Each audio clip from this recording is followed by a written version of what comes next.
Et donc salut à tous les amis, c'est Oswald pour la chaîne Cubes Brothers. Et aujourd'hui on se retrouve pour un nouvel unboxing qui me vient de Lightech. Et oui encore, et c'est super cool. La dernière fois on avait eu ce petit cube Twisty qui est vraiment super sympa. Et là visiblement à l'intérieur il y a 3 cubes, alors je vous propose maintenant de les découvrir. La boîte est à présent ouverte, on va découvrir le premier cube. Alors, c'est un Z-Cube, visiblement, hein, c'est marqué dessus. Qu'est-ce qu'il a de si spécial, ce petit cube? On va découvrir ça. Déjà, la forme est très spéciale, hein. Je ne sais pas si vous remarquez. On va voir ça. Oula, la boîte est un peu abîmée. C'est parti. Oh là là. Mais regardez-moi ça. Alors, c'est un cube à 3 couleurs, visiblement. Donc, on a du bleu, du rouge et du blanc. Waouh! Mais c'est tellement perturbant. Quand on tourne, on dirait que... Ouais, non, mais c'est vraiment bizarre. Genre, là, on a du rouge. Là, on a encore du bleu. C'est assez étrange. Et finalement, alors, si on regarde bien, là, on va avoir, en fait, ici, c'est comme si ici, on avait un trait, en fait, sur le 3x3, et que on avait donc 9 pièces ici et 9 pièces ici. Alors que finalement, on en a 9 là et 6 là. Donc, c'est assez étrange. Je sais absolument pas comment ça se résout. Attendez, je vais faire une petite PLLT pour voir. Alors, que fait la PLLT? Bon, évidemment, elle permet ces deux coins et ces deux coins. Enfin, et ces deux arêtes. Donc, voilà ce que ça donne. C'est assez bizarre. Franchement, ce cube est vraiment intéressant. Il va falloir que je regarde un petit peu. Bon, ça a l'air assez simple, hein, évidemment. Il n'y a que 3 couleurs. Le design est assez simple. Par contre, il est vraiment très très joli et très très spécial. Regardez. J'aime beaucoup ce cube. Il tourne pas très bien, hein. C'est vraiment, on peut le comparer à un Shengshu qui tourne un peu moins vite. Mais au niveau du design et tout, c'est vraiment impressionnant. Ce qui est vraiment bizarre en fait, c'est qu'on a l'impression que c'est un 3x3. Mais au final, vous voyez, il y a du bleu partout, il y a du rouge partout. C'est vraiment perturbant, hein, vraiment. Donc voilà, il va falloir que je regarde ça. Mais franchement, ce cube est très très joli et très intéressant.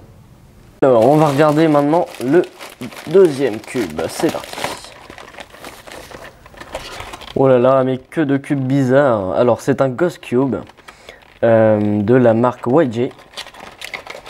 Regardons ça. Oh non.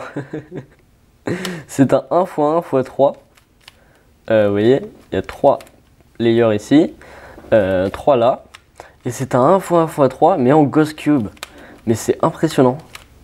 Alors, il va totalement se déformer, hein, vous voyez. Ça peut faire une étoile, tout ça. Waouh! Il est vraiment... Alors, est-ce qu'on peut tourner... Ah oui, d'accord. En fait, c'est un cube qu'on peut vraiment tourner dans tous les sens, même si les faces ne sont pas alignées. Et ça, c'est vraiment intéressant. Ah oui. Il est vraiment drôle, hein. Par contre, là, je crois que ça bloque. Je peux pas aller plus loin, en fait. Donc, on peut le tourner qu'un tout petit peu. Et si je remonte ici... Ouais, c'est pareil. Donc, en fait, on peut pas vraiment le tourner comme on veut.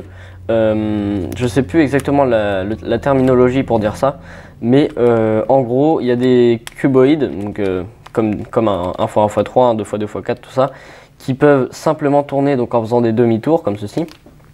Donc imaginons que je tourne comme ça et ensuite comme ça. Ou il y a des cubes donc qui vraiment on peut les tourner voilà comme ceci, mais entièrement. Là je ne peux pas.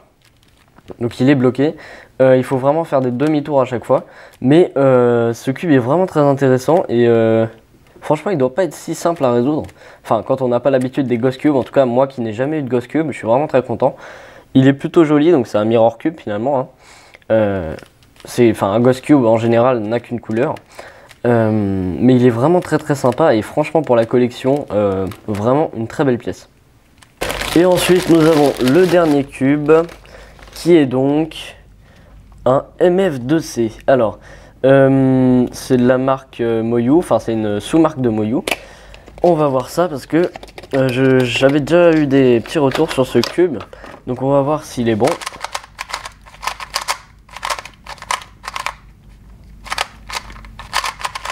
Alors, en sortant de la boîte, il est un peu bloqué, enfin il bloque un petit peu. Il n'est pas terrible. Enfin, il tourne assez vite, même s'il est très très sec, j'ai l'impression. Au niveau du tensionning, on a plutôt desserré finalement. Mais au niveau du cube, franchement il est bon, hein.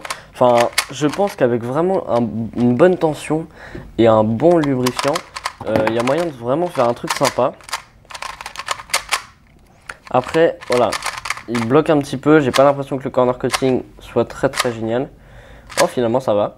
Non, très bon finalement. Mais c'est vraiment, voilà, le reverse qui va vraiment peiner un petit peu. Voilà, c'est pour ça qu'on a des lock-up en fait, parce que le reverse c'est vraiment très dur. Et on sent vraiment qu'il y a un blocage à un moment et qu'après ça vient. Voilà, comme ça.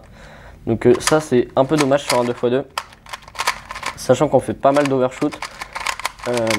Voilà, il bloque un petit peu là, même quand je fais mes algos. Bon, il mélange un peu. Hop là. Alors, petit solve très vite fait. Hop. Voilà. Donc, ce cube est pas exceptionnel. Ça va pas devenir mon main, hein, évidemment. Mon main, c'est celui-ci qui est vraiment assez impressionnant et qui ressemble énormément au Dayan. Mais franchement, cube pour les débutants qui peut être, qui est vraiment cheap, hein, c'est vraiment un cube qui est vraiment pas cher et qui pour les débutants peut largement suffire, je pense, sachant qu'il a un corner cutting raisonnable, qu'il est plutôt contrôlable et en même temps qu'il est vraiment satisfaisant. On peut faire largement des bons temps avec, mais je ne le conseille pas vraiment aux gens qui sont très bons au 2x2 et qui veulent aller vraiment vite. Donc voilà, pour conclure, nous avons eu ces 3 cubes grâce à Lightech, encore une fois, merci beaucoup à eux. Donc on a eu un Z-Cube à 3 couleurs, donc tricolore, vraiment avec des formes très spéciales et vraiment super intéressant je trouve. On a eu un Ghost Cube 1x1x3 qui est vraiment très joli aussi, que je ne sais pas encore résoudre, mais ça doit pas être très compliqué, même s'il faut s'habituer aux formes. Et ensuite on a eu un MF2C qui est raisonnable, on va dire, c'est pas un cube exceptionnel. Mais comme je l'ai dit, pour les débutants, c'est vraiment intéressant. Donc voilà, j'espère que cette vidéo vous aura plu. N'hésitez pas à commenter, à liker et à vous abonner. Et je vous dis à bientôt pour de prochaines vidéos. Allez, salut!